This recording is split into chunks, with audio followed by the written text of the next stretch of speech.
Good morning, Ram Ram, नमस्कार, जय हिंद। मैं संदीप श्रीवास्तव स्वागत करता हूं आप सभी बच्चों का आपके अपने बेहतरीन और शानदार लर्निंग प्लेटफॉर्म पर। जितने भी बच्चे आज के सेशन में लाइव जुड़ चुके हैं, एक बार फटाफट मेरे को बता दीजिए ऑडियो वीडियो एकदम परफेक्ट है, क्लियर है, ओके है?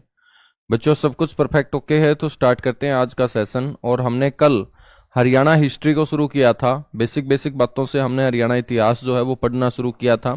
हरियाणा की उत्पत्ति, हरियाणा जो शब्द है उसके अर्थ के बारे में बच्चों हमने चर्चा की थी।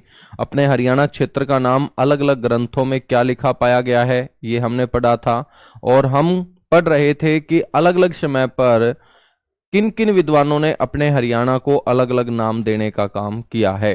तो बच्चों कल हमने बात की थी कि बहुत सारे ऐसे विद्वान हैं जिन्होंने अपने क्षेत्र हरियाणा को अलग अलग नामों से रिप्रेजेंट किया है। जैसे मैं बात करूं, हर्षवर्धन के दरबारी कवि रहे बाणभट्ट। बच्चों बाणभट्ट ने एक किताब लिखी जिसका नाम है हर्षचरित। और इसी हर्षचरित नामक ग्रंथ के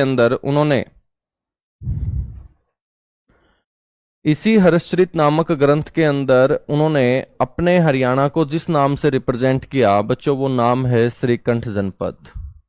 तो आपसे कोई भी क्वेश्चन पूछे कि बाणभट्ट के द्वारा रचित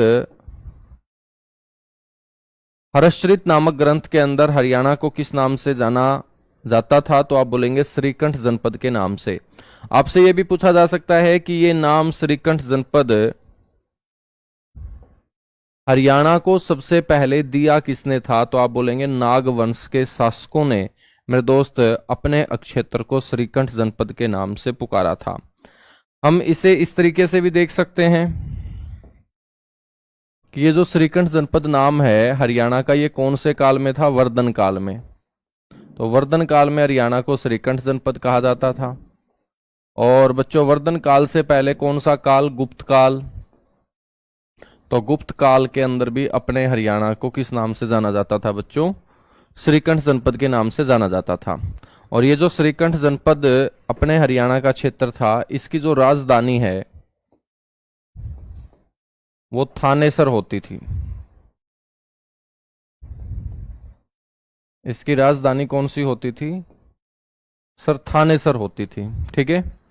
महाराज कृष्ण नाम का एक विद्वान हुआ बच्चों। महाराज कृष्ण ने अपने हरियाणा को किस नाम से रिप्रेजेंट किया? हरना या हवम के नाम से। हरना या हवम का मतलब होता है जहां लूटपाट बड़े स्तर पे होती हो। तो लूटपाट का अड्डा, लूटपाट का केंद्र अपने हरियाणा को किस विद्वान ने बोला? महाराज कृष्ण ने। और महाराज कृष्ण ने कुछ उदाहरण दिए, कुछ एग्जाम्पल दिए। महाराज कृष्ण ने बोला कि हरियाणा की जो धरती है वो पहले लूटपाट की धरती रही है। यहाँ पर बहुत सारे चोर डाकू जो है वो रहा करते थे, क्योंकि यह क्षेत्र जंगल वाला क्षेत्र था और जंगल उन चोर डाकुओं के छिपने का सुरक्षित स्थान माना गया है। बच्चों बताया गया कि बलबन जो दिल्ली सल्तनत के अंदर शासक था, दास या गुलाम वंश का एक मुख्य शासक जिसका नाम बलबन आप लोगों ने सुना होगा, उसने मेवात के जंगलों को कटवाने का काम किया था। क्योंकि मेरे दोस्त उसका मानना था कि इन मेवात के जंगलों में जो चोर डाकू है वो छिप के बैठ जाते हैं और मेवात के जंगलों को यदि मैं कटवा दूंगा तो आसपास के क्षेत्र में शांति जो है वो स्थापित कर लूंगा। साथ ही साथ इन्होंने एग्जाम्पल दिया किसका मेरे बच्चों? रजिया सुल्तान का, जिसकी हत्या चोर और डाकुओं के द्वारा 13 अक्टूबर 1240 को कैथल के अंदर की गई थी। इन्होंने एग्जाम्पल दिया सिरसा के एक ऐसे गांव का जिसका नाम ही बच्चों चोरमार गांव है, क्योंकि इस गांव के आगे से निकलने वाली एक सड़क है और इस सड़क के ऊपर जितने भी राहगीर चला करते थे उन राहगीरों को बच्चों ये जो डाकू है या ये जो चोर हैं, चोरी और डकैती करने के बाद मार दिया करते थे। और उस सड़क के पास ही बच्चों फिर एक ऐसा गांव बसाया गया जिसके कारण ये घटनाएं फिर बंद हुई और गांव का नाम उन राहगीरों की शहादत को लेकर रखा गया जो चोरों के द्वारा मार दिए गए थे। इसलिए बच्चों इस गांव का नाम रख दिया गया चोरमार गांव। तो ऐसे ऐसे उदाहरण जब महाराज कृष्ण ने दिए तो मेरे बच्चों हमें यह स्वीकार करना पड़ेगा कि हरियाणा की धरती के ऊपर पहले लूटपाट होती थी, चोर डाकुओं की संख्या यहां थी। एक विद्वान है यदुनाथ सरकार। यदुनाथ सरकार ने अपना हरियाणा जो है वो हरा भरा होने के कारण इसको क्या नाम दिया? हरियाला नाम दिया। यदुनाथ सरकार ने अपने क्षेत्र को नाम दिया हरियाला, क्योंकि यह क्षेत्र हमेशा से हरा भरा रहा है। भारत के एक बहुत बड़े पंडित जिनको हम महापंडित बोलते हैं, नाम है इनका राहुल संकीर्तन।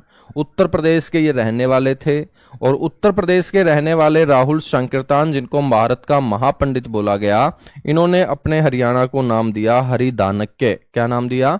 हरिदानक्य। मेरे दोस्त डॉक्टर नानक चंद शर्मा ने इस धरती को नाम दिया आयनिक। तो याद रखेंगे डॉक्टर नानक चंद शर्मा, ये पेपर में भी पूछा गया है कि डॉक्टर नानक चंद शर्मा के अनुसार हरियाणा को किस नाम से जाना जाता था, तो आप बोलेंगे आयनिक के नाम से जाना जाता था। इसके बाद है मेरे दोस्त जी.आर. भंडारकर। तो जी.आर. भंडारकर नाम के एक विद्वान हुए, उन्होंने अपने हरियाणा को जो नाम दिया वो नाम दिया हरिताना। तो मेरे दोस्त हरा भरा अक्षेत्र, हरे भरे क्षेत्र का ताना क्या कहलाएगा? हरिताना। और ये किसके अनुसार होगा? जी.आर. भंडारकर के अनुसार होगा। डॉक्टर बुद्ध प्रकाश नाम के एक विद्वान हुए, उन्होंने बोला कि इस क्षेत्र में अहीर लोग बहुत ज्यादा थे, अहीरों के कारण बच्चों इसका नाम अबीरियाना पड़ा है, क्योंकि अहीरों को उन्होंने आबीर के नाम से भी रिप्रेजेंट किया। तो अहीरों की संख्या ज्यादा होने के कारण या आबीरों की संख्या ज्यादा होने के कारण बच्चों अपने क्षेत्र का नाम अबीरियाना डॉक्टर बुद्ध प्रकाश ने पुकारने का काम किया। एक और विद्वान है जिनका नाम है जयचंद्र विद्यालंकर।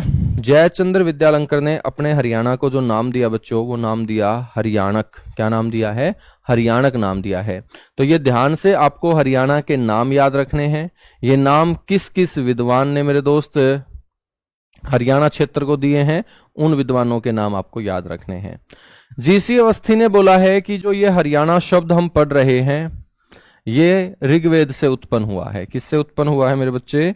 ऋग्वेद से उत्पन्न हुआ है। ठीक है, तो ये आपको याद रखना है कि भाई कौन सा वो विद्वान है जिसने बताया है कि हरियाणा शब्द की उत्पत्ति ऋग्वेद से हुई है। तो उस विद्वान का नाम है जीसी अवस्थी। एच.आर. गुप्ता नाम के एक विद्वान हुए। एच.आर. गुप्ता ने बोला कि आर्य लोग जब भारत के अंदर आए थे और वो एक जगह से दूसरी जगह के ऊपर भटके थे अपने पशुओं के चराने की अच्छी जगह तलाशने के लिए, तो बच्चों उन्होंने सबसे पहले डेरा जो डाला था भारत के अंदर वो हरियाणा में डाला था। और हरियाणा के अंदर सबसे पहले इन आर्य लोगों ने डेरा डाला था कुरुक्षेत्र में, और कुरुक्षेत्र से ही इन आर्य लोगों ने अपनी संस्कृति और सभ्यता का प्रचार प्रसार किया था। इसीलिए मेरे दोस्त हम कुरुक्षेत्र को वैदिक सभ्यता का पालना भी बोलते हैं। और इन आर्यों के कारण अपने क्षेत्र का नाम जो है वो आर्याना लिया। किसने? एच.आर. गुप्ता ने।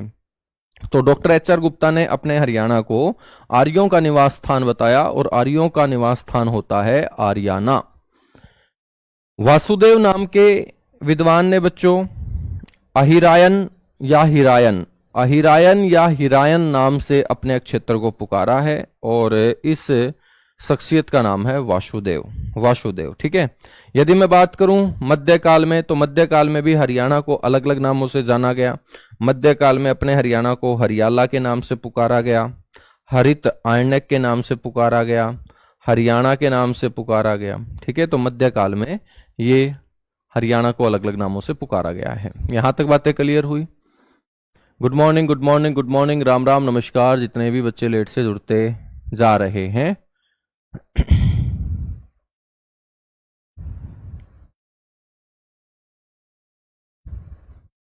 ठीक है भाई। हरियाणा शब्द का जो वर्णन सबसे पहले किया है वो विबुध श्रीधर ने किया है, और विबुध श्रीधर ने 12वीं सदी के अंदर दिल्ली के साथ लगते ही इस क्षेत्र को हरियाणा नाम से रिप्रेजेंट करते हुए इस क्षेत्र की प्रशंसा भी की और इस क्षेत्र का अच्छे तरीके से वर्णन भी किया। तो आपसे क्वेश्चन ऐसा कोई पूछ ले कि भाई हरियाणा क्षेत्र का सर्वप्रथम वर्णन किसने किया था, तो आप बोलेंगे विबुध श्रीधर ने किया था। कौन सी सदी में किया था बच्चों? 12वीं सदी में किया था। और 12वीं सदी के अंदर अपने हरियाणा की जो राजधानी है वो दिल्ली हुआ करती थी। चलेगा भाई, अब हम आगे बढ़ेंगे। अब अपने हरियाणा का जो प्राचीन इतिहास है उसको समझने की हम कोशिश करेंगे, और हरियाणा के प्राचीन इतिहास को समझने के लिए बच्चों हमें कुछ सोर्स यानी कि स्रोतों का सहारा लेना पड़ेगा। उन्हीं स्रोतों का सहारा लेकर हम अपने हरियाणा के प्राचीन इतिहास को समझने की कोशिश करेंगे। और जितने भी सोर्स हमारे पास हैं बच्चों उनको हमने अच्छे तरीके से पढ़ने के लिए, समझने के लिए दो भागों में डिवाइड कर लिया।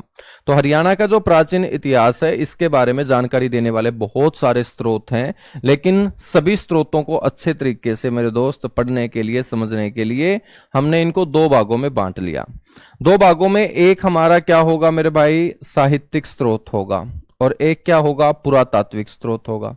साहित्यिक स्रोत का मतलब है ग्रंथ वगैरह, किताबें वगैरह, ठीक है। तो ग्रंथ और किताबों में अपने हरियाणा के बारे में क्या क्या जानकारी दी गई, इस क्षेत्र के बारे में क्या क्या बातें बच्चों हमें पढ़ने को मिली, ये सारे के सारे सोर्स जो कहीं पर हरियाणा के बारे में लिखे गए हैं, किसी ग्रंथ के अंदर, किसी किताब के अंदर, किसी वेद के अंदर, तो मेरे दोस्त उनको हम बोलेंगे साहित्यिक स्रोत। क्या बोलेंगे, साहित्यिक स्रोत। लेकिन ऐसे सोर्स जो किताबों में तो नहीं लिखे गए, लेकिन खुदाई के दौरान प्राप्त हुए हैं। जहां पर भी हमने जाके खुदाई की तो खुदाई के दौरान वहां से बहुत सारे अवशेष प्राप्त हुए। उन अवशेषों की जब हमने स्टडी की तो मेरे दोस्त वो जानकारी जुटाना आपका क्या कहलाएगा, पुरातात्विक स्रोत कहलाएगा। क्या कहलाएगा, पुरातात्विक स्रोत। तो साहित्यिक स्रोत का मतलब है जो किताबों के अंदर लिखा पाया गया हरियाणा के बारे में, और पुरातात्विक का मतलब है बच्चों जो खुदाई के दौरान अवशेष प्राप्त हुए, ठीक है, उन अवशेषों की स्टडी करते हुए हमने हरियाणा के प्राचीन इतिहास को समझने की कोशिश की है, तो उसको बोलेंगे हम पुरातात्विक स्रोत। क्या बोलेंगे, पुरातात्विक स्रोत बोलेंगे, ठीक है। साहित्यिक स्रोतों में मेरे बच्चों हम चर्चा करेंगे वैदिक साहित्य की, यानी कि यहां वेदों की हम चर्चा करेंगे। वैदिक साहित्य नाम से ही पता चल रहा है वेदों से संबंधित, ठीक है। वेद और आरण्यक, आरण्यक का मतलब होता है बच्चों अरण्य, अरण्य का मतलब जंगल होता है।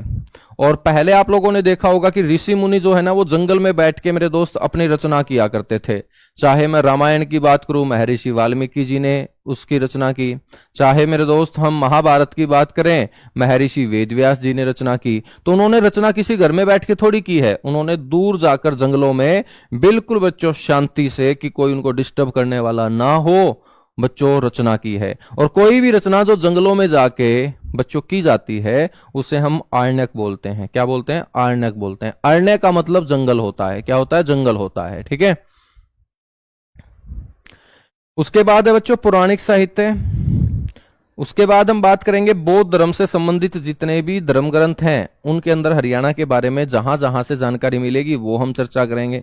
बौद्ध धर्म के साथ साथ जैन धर्म ग्रंथ मेरे बच्चों, और विदेशी विवरण का मतलब है जो भी विदेशी साहित्यकार भारत में आए और भारत में आने के बाद हरियाणा की धरती पर उन्होंने बच्चों समय गुजारा, और हरियाणा की धरती पर जब समय गुजारेगा तो हरियाणा के बारे में भी वो अपनी यात्रा वृत्तांत में लिखेगा। तो विदेशी विवरण का मतलब है यहां विदेशी साहित्यकारों के द्वारा जो भी रचना की गई है उन रचनाओं में हरियाणा के बारे में जो जानकारी दी गई। पुरातात्विक स्रोत का मतलब मैंने आपको बताया कि खुदाई के दौरान जो अवशेष प्राप्त होंगे। जब खुदाई की गई तो बच्चों बहुत सारे अभिलेख मिले, इन अभिलेखों में हरियाणा के बारे में जानकारी मिली। मुद्रांक प्राप्त हुए, प्राचीन सिक्के प्राप्त हुए। सिक्कों का अध्ययन करके यह पता लगा कि किस समय किस वंश का बच्चों यहां पर क्या रहा है, शासन रहा है।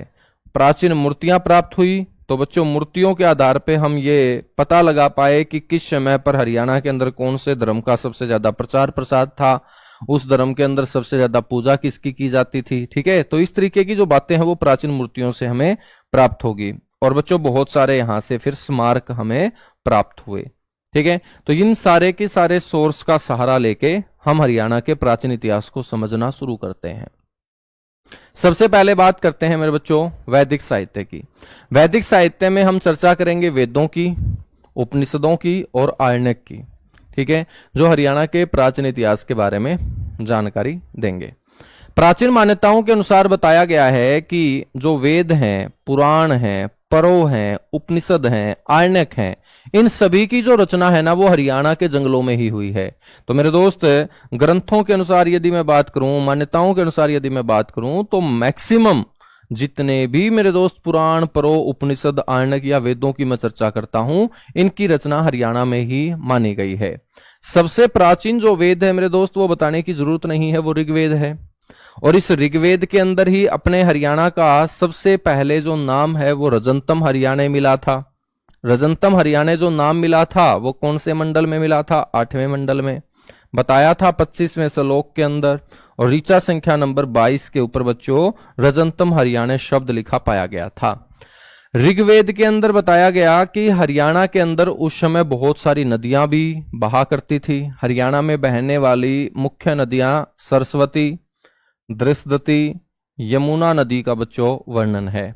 आप लोग ये पढ़ते भी हैं कि ऋग्वेद के अंदर यमुना का जो वर्णन है वो कितनी बार किया गया है सर? 3 बार किया गया है। ऋग्वेद के अंदर सबसे ज्यादा बार वर्णन कौन सी नदी का किया गया है बच्चों? सिंधु नदी का किया गया है। ऋग्वेद काल की सबसे पवित्र नदी कौन सी थी सर? सरस्वती थी। तो सरस्वती जो है ये ऋग्वेद काल की सबसे पवित्र नदी बच्चों रही, जो हरियाणा से बहती थी। तो ऋग्वेद के अंदर उस समय बहने वाली नदियों का वर्णन किया गया और उन नदियों में बच्चों यमुना, दृष्टि, सरस्वती, ठीक है, ये अपने हरियाणा से बहती थी। तो ऋग्वेद काल की सबसे पवित्र नदी।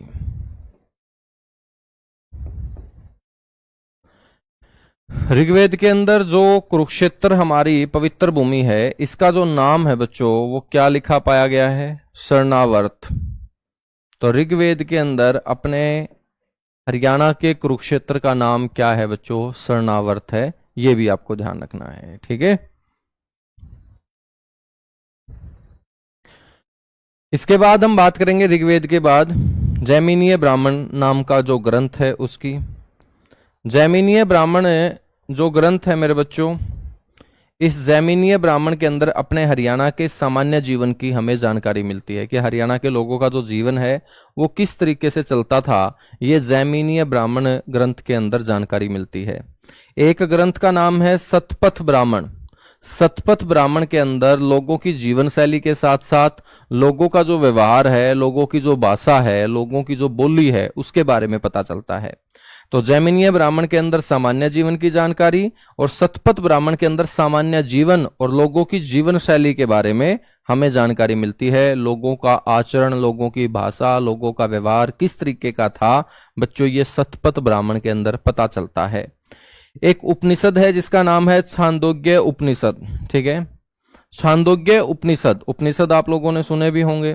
तो छांदोग्य उपनिषद के अंदर हरियाणा के आर्थिक और सामाजिक जीवन की जानकारी मिलती है। आर्थिक का मतलब पैसे की दृष्टि से है कि किस तरीके से लोग अपने जीवन को आसान उस समय बनाते थे। तो बच्चों सामाजिक का मतलब कि समाज में किस तरीके की परंपराएं उस समय होती थी, पुरुषों के लिए क्या था, महिलाओं के लिए क्या था, बच्चों के लिए क्या था। तो आर्थिक और सामाजिक जीवन के बारे में जानकारी हमें कौन सा उपनिषद देता है? छांदोग्य उपनिषद देता है, ठीक है। तो एक एक पॉइंट आप लोगों के सामने क्लियर होता जा रहा है। कोई किताब पढ़ने की जरूरत नहीं है, पूरा डीपली कंटेंट आपको मिल रहा है। एक एक बच्चों क्वेश्चन के ऊपर हम काम कर रहे हैं। और ये जो आपको जैमिनीय ब्राह्मण, सतपथ ब्राह्मण, छांदोग्य उपनिषद में बता रहा हूं, आपको हो सकता है ये लगे कि यार ये बहुत मुश्किल है, इतना डीपली नहीं पूछा जाएगा। तो मेरे दोस्त आपको ये दिमाग नहीं लगाना है कि क्या पूछा जाएगा, आपको दिमाग ये लगाना है कि मैं पढ़ा क्या रहा हूं और तुम पढ़ कितना रहे हो, ठीक है। ये जरूर याद रख लेना, वरना पेपर के अंदर ये सारे के सारे क्वेश्चन जो है ना वो पूछे गए हैं। छांदोग्य उपनिषद पूछा गया है, सतपथ ब्राह्मण से क्वेश्चन पूछा गया है, ठीक है। और ये सारे के सारे मेरे दोस्त वो ग्रंथ हैं जो हरियाणा के प्राचीन इतिहास के बारे में जानकारी हमें देते हैं। वैदिक साहित्य के बाद हम बात करते हैं पौराणिक साहित्य की। पौराणिक साहित्य का मतलब पुराणों के ऊपर आधारित, ठीक है ना। वैदिक साहित्य का मतलब वेदों के ऊपर आधारित। तो बच्चों पौराणिक का मतलब है प्राचीन, यानी कि पुराण। और पुराणों की जो रचना है वो किसने की है? महर्षि वेदव्यास जी ने की है। बच्चों उन्हीं पुराणों में से एक पुराण है वामन पुराण। वामन का मतलब होता है नाटा। ये जो वामन शब्द है ना, इसका मतलब होता है नाटा। नाटा का मतलब होता है बोना, या बच्चों हम बोल सकते हैं छोटा कद। तो भगवान विष्णु ने एक अवतार लिया था छोटे कद का, और उसी भगवान विष्णु के अवतार की महिमा का गुणगान महर्षि वेदव्यास ने बच्चों एक पुराण लिखकर किया। उसी पुराण को हम बोलते हैं वामन पुराण। संस्कृत भाषा में ये लिखा गया है, महर्षि वेदव्यास के द्वारा रचित है। आपसे पूछ ले कौन से भगवान से संबंधित हैं, तो ये भगवान विष्णु के वामन अवतार से बच्चों संबंधित है, ठीक है। लिखा गया किसके द्वारा है? महर्षि वेदव्यास जी के द्वारा लिखा गया है। और आपसे ये पूछ ले कि भाई कौन सी भाषा में ये लिखा गया है, तो संस्कृत भाषा के अंदर सर ये लिखा गया है। कौन सी भाषा में बच्चों? संस्कृत भाषा में।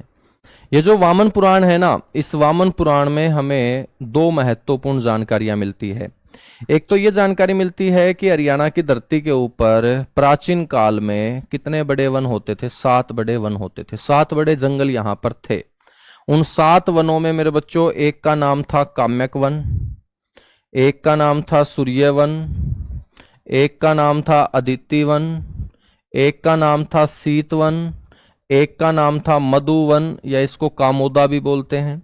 और ये जो कामोदा वन है मेरे दोस्त, ये वो वन है जहां पर द्रौपदी ने क्या लगाई थी? रसोई लगाई थी। पांडवों के लिए द्रौपदी जहां खाना बनाती थी बच्चों, उस वन को हम कामोदा वन के नाम से जानते हैं। और ये कामोदा वन कहीं और नहीं बल्कि हरियाणा की धरती के ऊपर ही होता था। ठीक है ना? उसके बाद है मेरे दोस्त एक फलकी वन। फलकी वन भी अपने हरियाणा के अंदर होता था। बच्चों आप लोगों ने एक गांव सुना होगा, फरल गांव। फरल गांव सुना है तुम लोगों ने? कैथल जिले का गांव है फरल गांव, जहां पर फल्गु का तीर्थ मेला हम पढ़ते हैं। जिलों के अंदर भी मैंने आप लोगों को पढ़ाया था कि फल्गु का तीर्थ मेला कहाँ लगता है? फरल गांव में। और ये जो फरल गांव है मेरे दोस्त, ये कैथल जिले का है। तो कैथल जिले का जो फरल गांव है, इस गांव के आसपास के क्षेत्र में जो जंगल फैला हुआ था उसी को फलकी वन बोलते हैं। और इसी फलकी नामक वन के अंदर एक ऋषि ने बच्चों तपस्या की थी, जिसके सम्मान में यहां मेला लगता है। उसका नाम है मेरे दोस्त फल्गु ऋषि। कौन सा ऋषि? फल्गु ऋषि। सर जी इतने नाम याद कैसे करें? मेरे दोस्त याद तो करने पड़ेंगे, ठीक है ना? हाँ, याद कैसे करें उसका तरीका बता देता हूं, बस प्रैक्टिस कीजिएगा। आप 2-3 बार इनको पढ़िएगा। आप एक बार भी नहीं पढ़ना शुरू करते हैं, उससे पहले चिल्लाना शुरू करते हैं। आप इनको 3 से 4 बार पढ़ो, और यदि फिर समस्या आए आपके याद ना हो तो मेरे को बोलना, ठीक है? ऐसा कोई बच्चा है ही नहीं जिसने 4-5 बार रिवीजन की हो और उसके याद ना हुआ हो। हम एक बार में ही सारी चीजें याद करना चाहते हैं, जो कभी नहीं होगा। तो मेरे दोस्त 4 से 5 बार इनको पढ़िएगा। एक वन था द्वैत वन, बड़ा इंपॉर्टेंट है। ये वही द्वैत वन है जिस वन में राजा कुरु ने सोने का हल चलाया था। और सोने का हल चलाकर मेरे दोस्त इस अक्षेत्र को क्या कर दिया था? आबाद कर दिया था। ठीक है ना? और राजा कुरु के द्वारा आबाद किया गया क्षेत्र क्या कहलाता है? कुरुक्षेत्र कहलाता है। ठीक है? और राजा कुरु ने बच्चों सोने का जो हल चलाकर इस क्षेत्र को आबाद किया था, वो वन हमारा द्वैत वन था। इस तरीके से ये 7 वन हरियाणा की धरती के ऊपर थे। ये जानकारी हमें कौन सा पुराण देता है? वामन पुराण। कौन सा ऋषि देता है? महर्षि वेदव्यास। बच्चों वनों के साथ साथ नदियों के बारे में भी अब देखिएगा। जहां जंगल हैं तो सीधी सी बात है भाई, जंगलों के अंदर नदियां तो बहेंगी। और इन 7 बड़े जंगलों के बीचों बीच हरियाणा की धरती के ऊपर कितनी नदियां बहती थी? 9 नदियां बहती थी। कौन कौन सी थी ये 9 नदियां? इनमें से बहुत सारी नदियों के नाम आप जानते हो, जैसे सरस्वती नदी है, जैसे दृशदती नदी है। ठीक है मेरे दोस्त, सरस्वती से मिलता जुलता नाम हिरण्यवती, सरस्वती हिरण्यवती। इसके बाद मेरे दोस्त अंशुमती। ठीक है, तो बहुत सारी नदियों के नाम के पीछे ये ती जुड़ा मिलेगा, सरस्वती, दृशदती, हिरण्यवती, अंशुमती। ठीक है, उसके बाद मेरे दोस्त याद रखना है आपको वैतरणी नदी, कौशिकी नदी, मंदाकिनी नदी, आपगा नदी और मधुश्रवा नदी। कौन सी नदी? मधुश्रवा नदी। ठीक है, नदियों के नाम याद हो जाएं तो अच्छी बात है, ना याद हो तो कम से कम इतना जरूर याद रख लेना कि प्राचीन काल में हरियाणा में कितनी नदियां बहती थी? 9 नदियां बहती थी। और कितने जंगलों के बीचों बीच बहती थी बच्चों? सर जी 7 जंगलों के बीचों बीच ये नदियां बहती थी। इस बात की जानकारी हमें कौन से पुराण से मिलती है? वामन पुराण से सर मिलती है। अब हम बात करेंगे वामन पुराण के बाद अगला पुराण है सकंद पुराण। बच्चों ये जो सकंद है इसका मतलब क्या होगा? मैंने कल भी आपको बताया था कि सकंद का मतलब है भगवान कार्तिकेय से। ठीक है, महर्षि वेदव्यास के द्वारा सकंद पुराण रचित है और यह भगवान शिव से संबंधित है। सकंद पुराण के अंदर हमें जानकारी ये मिली कि जो हमारा कुरुक्षेत्र है, इस कुरुक्षेत्र को बच्चों सकंद पुराण में हरि क्षेत्र बोला गया है। क्या बोला गया है? हरि क्षेत्र बोला गया है।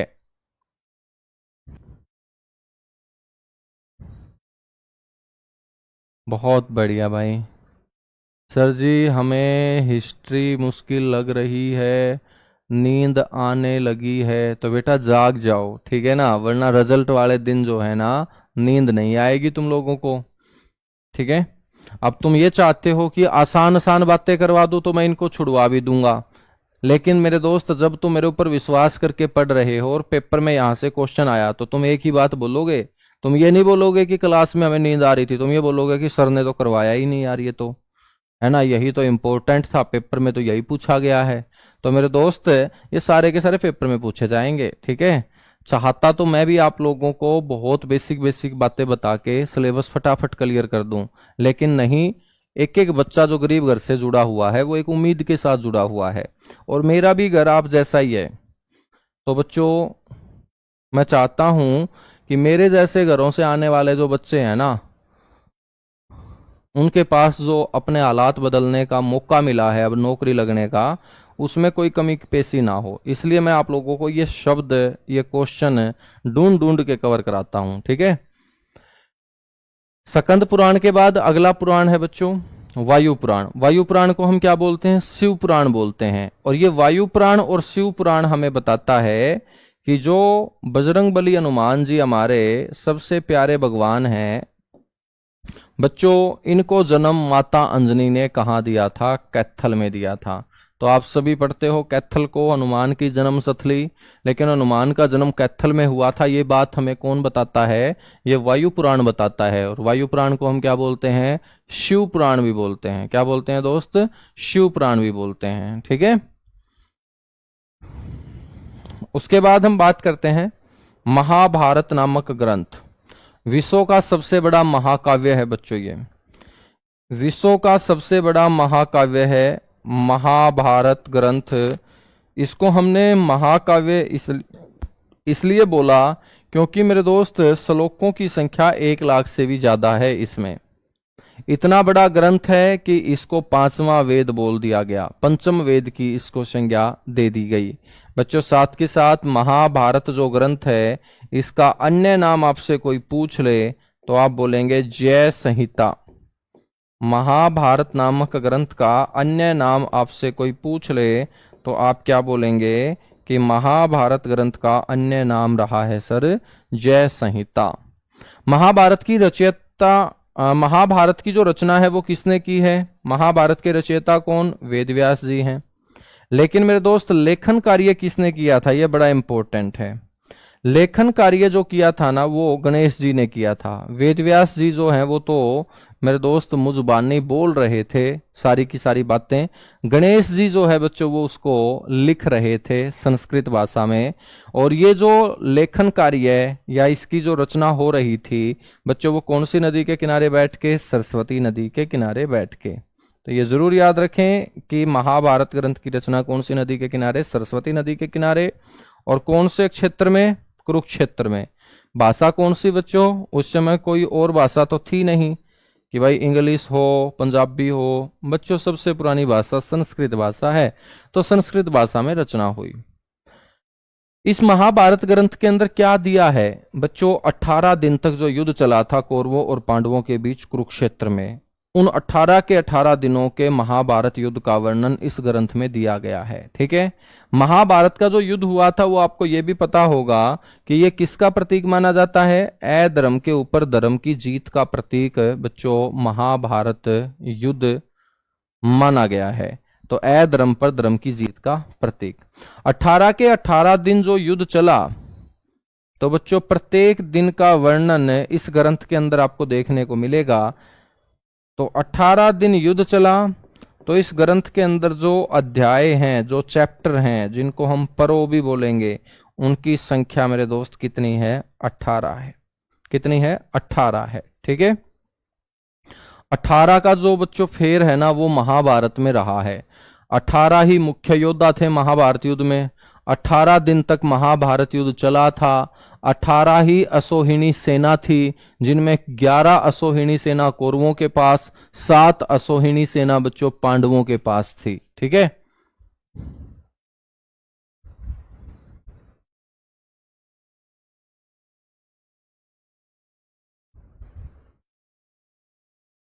चलेगा भाई, आगे बढ़ेंगे।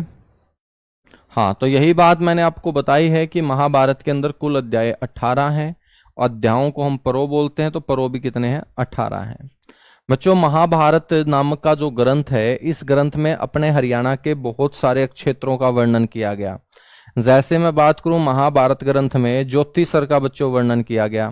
ज्योतिषर का वर्णन क्यों किया गया? क्योंकि इसी स्थान पर भगवान श्री कृष्ण ने अर्जुन को समझाया था, युद्ध के लिए तैयार किया था। अर्जुन ने बच्चों लड़ने से मना कर दिया था।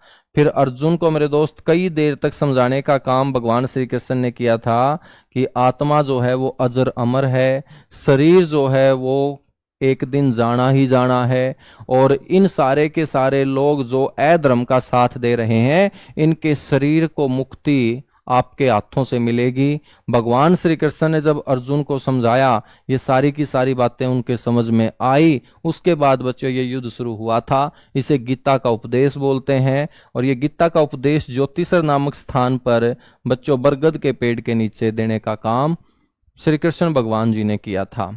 ठीक है, तो जब ज्योतिषर में मेरे दोस्त गीता का उपदेश दिया गया है, तो आपसे कोई पूछ ले कि महाभारत युद्ध की शुरुआत कौन से स्थान से मानी जाती है, तो आपको बोलना है ज्योतिषर नामक स्थान से मानी जाती है। ज्योतिषर नामक स्थान से बच्चों मानी जाती है। ठीक है, ज्योतिषर के जैसा एक और स्थान नरकात्री गांव, यह थानेसर के अंदर है। ज्योतिषर भी थानेसर में है। नरकात्री गांव का जिक्र भी महाभारत ग्रंथ में हुआ। मेरे दोस्त, नरकात्री जो गांव है, बताया गया है कि यह वही गांव है जब अर्जुन के द्वारा यहां धरती में बाण चलाया गया था।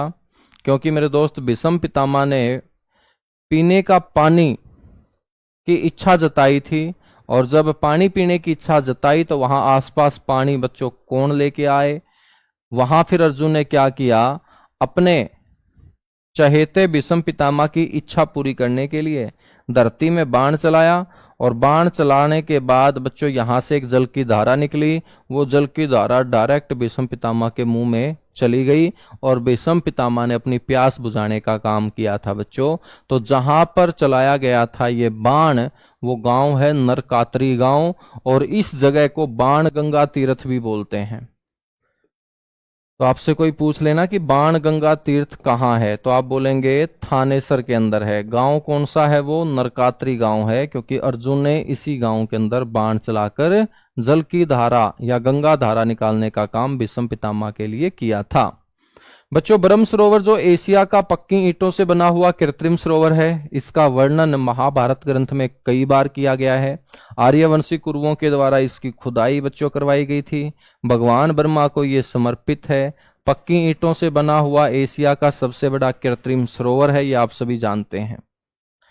कुरुक्षेत्र का एक और गांव जिसका वर्णन महाभारत ग्रंथ में है, उस गांव का नाम है अमीन गांव।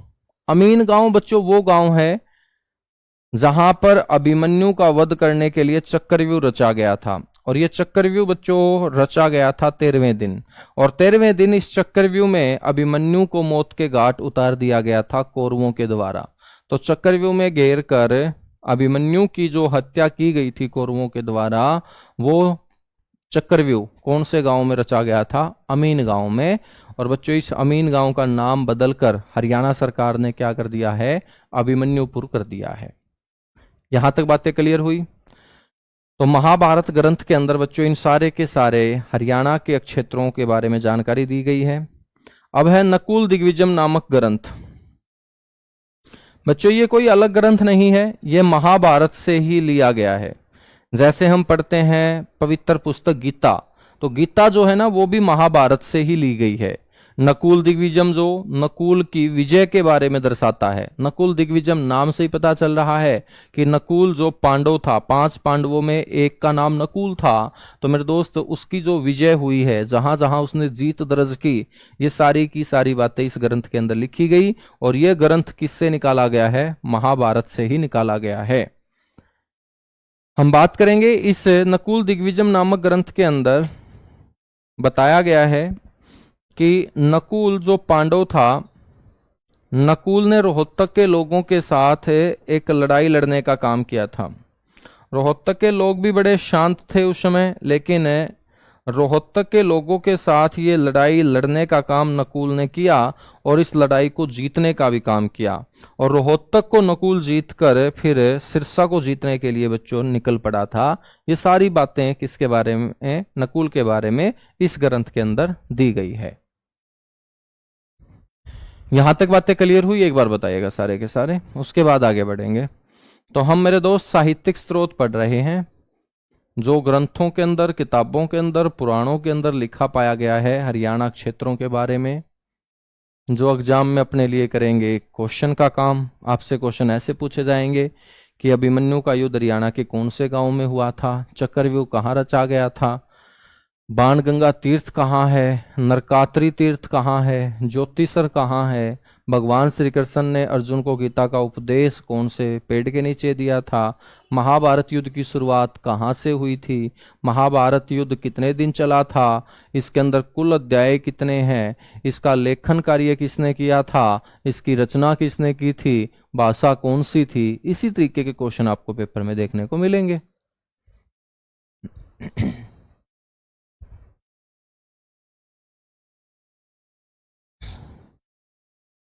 चलेगा बच्चों, इस नकुल दिग्विजय नामक ग्रंथ के अंदर बताया गया है कि रोहतक के जो लोग थे ना, वो प्रसन्नचित्त स्वभाव के थे, मतलब खुश मिजाज थे और संगीत प्रेमी थे मेरे दोस्त, ठीक है ना। संगीत बहुत ज्यादा सुनते थे रोहतक के लोग। ये मैं नहीं, कौन बताता है? नकुल दिग्विजय नामक ग्रंथ। बच्चों, रोहतक के लोग भगवान कार्तिकेय की पूजा किया करते थे। भगवान कार्तिकेय जो गुस्से वाले भगवान हैं, भगवान शिव के बड़े बेटे हैं, तो कार्तिकेय की पूजा करने वाले रोहतक के लोगों के साथ युद्ध का सामना करना पड़ा था। किसको? मेरे दोस्त नकुल को। लेकिन नकुल ने रोहतक के लोगों को हरा दिया था और हराकर वो सिरसा की तरफ आगे बढ़े थे। महाभारत काल के अंदर ये ग्रंथ बताता है कि हरियाणा में सबसे ज्यादा जो गायें हैं वो भी कहाँ होती थी? रोहतक में होती थी। तो नकुल दिग्विजय ग्रंथ के अनुसार महाभारत काल में सबसे ज्यादा गायों की संख्या कौन से क्षेत्र में थी? रोहतक में थी। बच्चों, अब हम बात करेंगे एक और ग्रंथ जो संस्कृत में लिखा गया, और इस ग्रंथ के अंदर कितने अध्याय हैं? 8 अध्याय, इसलिए इसका नाम क्या हुआ? अष्टाध्यायी। अष्टाध्यायी नाम की पुस्तक, अष्टाध्यायी नाम का ग्रंथ आप लोगों ने सुना होगा। और मेरे बच्चों, ये किसने लिखा? पाणिनि ऋषि ने। पाणिनि ऋषि के द्वारा रचित है ये। संस्कृत के अंदर लिखा गया 8 अध्यायों वाला ग्रंथ है, इसलिए इसका नाम है अष्टाध्यायी। मेरे दोस्त, इस ग्रंथ के अंदर हरियाणा में योद्धेगण, कुरु जनपद, मौर्य काल की जानकारी मिलती है, ठीक है। तो हम बात करेंगे तो इस अष्टाध्यायी नामक ग्रंथ से हमें बहुत सारी जानकारी हरियाणा के बारे में मिलती है। खास तौर पे हरियाणा के जो इलाके हैं बच्चों, उनको पहले किस नाम से पुकारा जाता था, ये हमें अष्टाध्यायी नाम की पुस्तक ही बताती है। योद्धेगण हो या कुरु जनपद हो या मौर्य काल हो, उस समय अपने हरियाणा की स्थिति क्या थी, हरियाणा के क्षेत्रों को किस नाम से जाना जाता था, यह अष्टाध्यायी नाम का ग्रंथ ही हमें बताने का काम करता है। बच्चों, इस अष्टाध्यायी नामक ग्रंथ के अंदर जो ये शक्तिशाली गण था योद्धेगण, इस योद्धेगण के लोगों के लिए आयुध जीवी शब्द का प्रयोग किया गया। आयुध जीवी शब्द, आयुध का मतलब होता है जो शस्त्रों के ऊपर अपना गुजारा चलाता हो, मतलब जो लड़ने में माहिर हो, जो योद्धा हो, जो युद्धों में माहिर हो, जो बलवान हो, जो बहादुर हो, जो साहसी हो, जो पराक्रमी हो, जो वीर हो, बच्चों उसको आयुध जीवी बोलते हैं। क्या बोलते हैं? आयुध जीवी। और इस गणराज्य के जो लोग हैं ना, वो युद्धों में माहिर थे, योद्धा प्रवृत्ति के थे, लड़ाकू प्रवृत्ति के थे, निडर स्वभाव के थे, डरते नहीं थे। इसलिए बच्चों पाणिनि नामक ऋषि के द्वारा इस योद्धे गण के लोगों के लिए कौन सा शब्द बच्चों प्रयोग किया गया? आयुधजीवी शब्द प्रयोग किया गया। बच्चों इस अष्टाध्यायी नामक ग्रंथ के अंदर जो आज के अपने हरियाणा के एक क्षेत्र हैं उनको पहले किस नाम से जाना जाता था, ये जानकारी मिलती है। जैसे सिरसा, सिरसा को बच्चों सैरिस्कम के नाम से जाना जाता था। सिरसा का पुराना नाम हम सैरिस्कम पढ़ते हैं, वो इस ग्रंथ के अंदर लिखा पाया गया है। फतेहाबाद को बच्चों पहले इंकदार के नाम से जाना जाता था। इसार का प्राचीन नाम इसुकार था। टोहाना का प्राचीन नाम तोसाल्य था। नरवाणा का प्राचीन नाम निर्वाण था। जींद का प्राचीन नाम जयंतपुरी था। पेहवा का प्राचीन नाम पृथुदक था। पानीपत का प्राचीन नाम पांडुप्रस्थ था। सोनीपत का प्राचीन नाम सोनप्रस्थ था। सफेदों का प्राचीन नाम सरपदमन था। असंध का प्राचीन नाम आसंदवित था। रेवाड़ी का प्राचीन नाम रेवावाड़ी था। रेवावाड़ी था, ठीक है। तो ये सारे के सारे मेरे दोस्त आप लोगों को पता होने चाहिए हरियाणा के अलग अलग क्षेत्रों के प्राचीन नाम। अगला बच्चों को ग्रंथ है अखंड प्रकाश। धरणीधर के द्वारा रचित है ये ग्रंथ जिसका नाम है अखंड प्रकाश। बच्चों धरणीधर के द्वारा रचित अखंड प्रकाश के अंदर हरियाणा की भौगोलिक सीमा के बारे में बताया गया है कि हरियाणा की जो सीमा है, हरियाणा का जो विस्तार है वो कहां से लेकर कहां तक था। तो मेरे दोस्त ये किताब अखंड प्रकाश जो धरणीधर के द्वारा लिखी गई है ये बताती है कि हरियाणा का जो विस्तार है ना वो पालम से शुरू हो जाता था। बच्चों ये जो पानीपत है, गन्नौर है, समालखा है, सोनीपत है, ये सारा का सारा दिल्ली का पालम क्षेत्र कहलाता था। क्या कहलाता था? पालम क्षेत्र। यानी कि आप मान के चलिएगा सोनीपत से शुरू कर लीजिएगा, है ना, जो आज भी अपने हरियाणा का हिस्सा है। तो पालम से शुरू होकर ये हरियाणा कोहान गांव तक फैला हुआ था। और कोहान गांव है बच्चों पटियाला डिस्ट्रिक्ट के अंदर, जो आज पंजाब का हिस्सा है, हरियाणा का हिस्सा नहीं है। तो प्राचीन काल में हरियाणा का जो विस्तार है वो पालम से लेकर कोहान गांव तक था। ये बात की जानकारी हमें अखंड प्रकाश नाम की पुस्तक देती है। बच्चों फिर है अगला हर्षचरित नामक ग्रंथ। हर्षचरित नाम का जो ग्रंथ है ये बाण भट्ट के द्वारा रचित है, जो हर्षवर्धन के दरबारी कवि थे।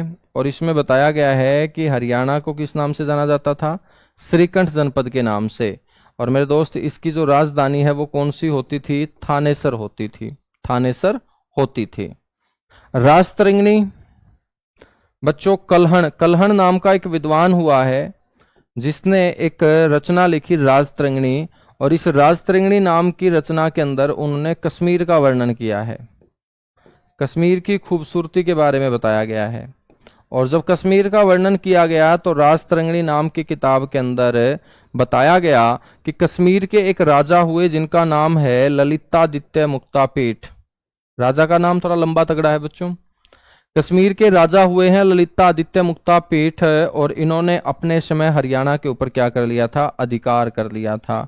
बच्चों इस बात की जानकारी हमें राजतरंगिणी से मिलती है, जो कौन से विद्वान के द्वारा रचित है? कल्हण के द्वारा मेरे दोस्त रचित है। अगला ग्रंथ है बच्चों महाभाष्य, पतंजलि के द्वारा। पतंजलि तो आप जानते होंगे ना, बाबा रामदेव की कंपनी का नाम है पतंजलि। लेकिन मेरे दोस्त वो पतंजलि नाम है जो बाबा रामदेव की कंपनी का तुम पढ़ते हो वो पतंजलि ऋषि के नाम पर है। और ये जो पतंजलि ऋषि हैं ये योग के प्रतिपादक माने जाते हैं। इन्होंने योग की बच्चों रचना की है, योग को धरती पे उतारा है। तो इस महाभाष्य नाम के ग्रंथ के अंदर जो पतंजलि ने लिखा, हरियाणा के अंदर रहने वाले लोगों के आर्थिक और सामाजिक जीवन के ऊपर प्रकाश डाला गया है। ठीक है, तो महाभाष्य ग्रंथ में भी हरियाणा के बारे में जानकारी हमें मिलती है। अब हम बात करते हैं मेरे दोस्त बौद्ध धर्म ग्रंथों की। मजा आ रहा होगा तुम लोगों को? एक बार कमेंट करके बताओ, सच सच बताना मेरे दोस्त। मजा आ रहा होगा ना तुम लोगों को? मजा कब आता है?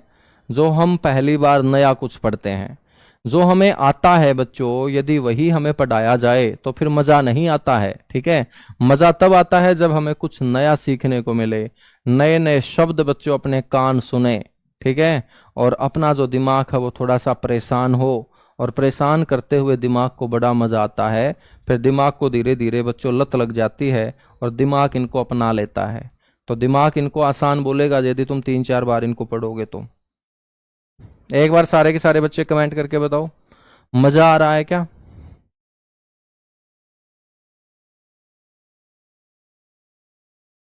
अब तुम्हें ये लगने लगा होगा ना कि भाई हरियाणा जीके बहुत अच्छा सब्जेक्ट है ना? यदि इसको डीपली पढ़ाया जाए ना तो बहुत जबरदस्त सब्जेक्ट है हरियाणा जीके। मजा आ जाता है हरियाणा के बारे में जानकारी जो हमें सुनने को मिलती है।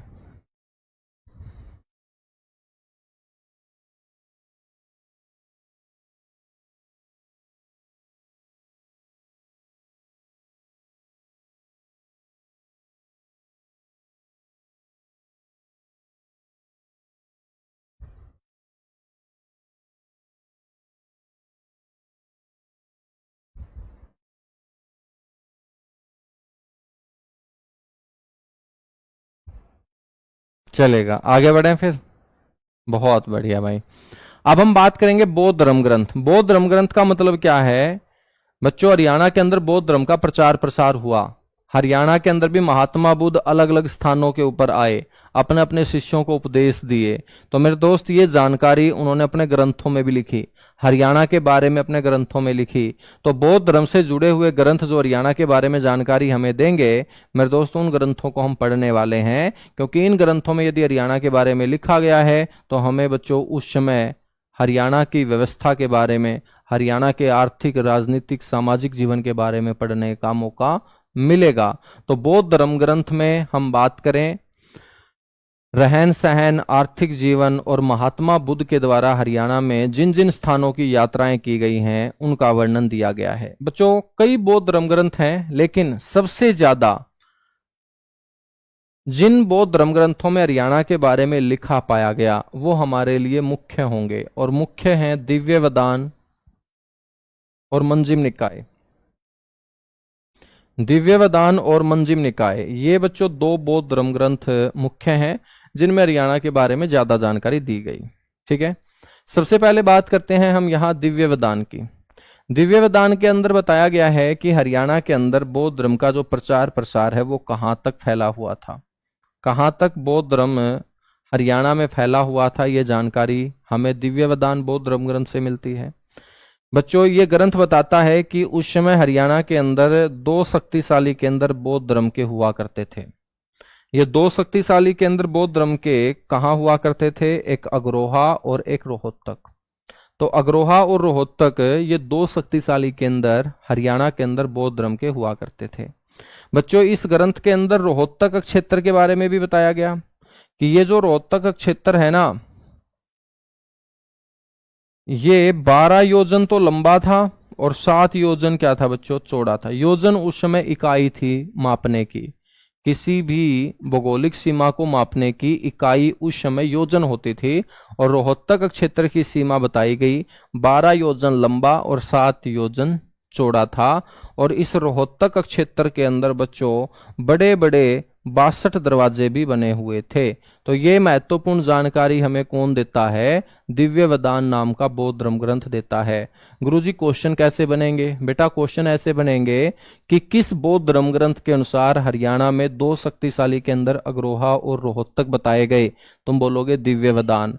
बौद्ध धर्म ग्रंथ मुख्य कौन से हैं जो हरियाणा के बारे में जानकारी देते हैं? दिव्य वदान और मंजिम निकाय। आपसे पूछा जाएगा रोहतक क्षेत्र कितने योजन लंबा और कितने योजन चौड़ा था? तो बोलेंगे 12 योजन लंबा और 7 योजन चौड़ा था। रोहतक क्षेत्र के अंदर कुल कितने दरवाजे थे दिव्य वदान बौद्ध धर्म ग्रंथ के अनुसार? तो तुम बोलोगे बच्चों 62 दरवाजे थे, 62।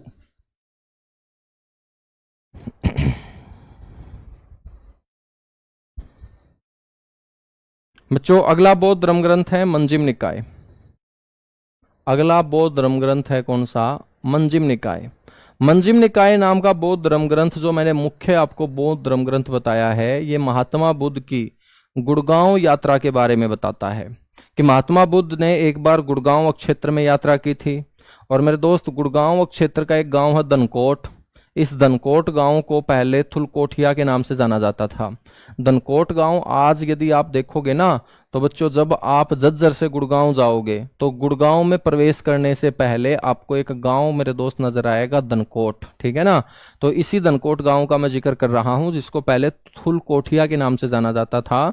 और महात्मा बुद्ध जब गुड़गांव क्षेत्र में आए तो इस दनकोट गांव के अंदर आकर उन्होंने अपने एक शिष्य, जिसका नाम है रथपात नाम के शिष्य को बच्चों उपदेश देने का काम किया था, समझाने का काम किया था। बौद्ध धर्म का बच्चों इन्होंने गुणगान किया था। ठीक है। अगला बौद्ध धर्म ग्रंथ है दीपवंश।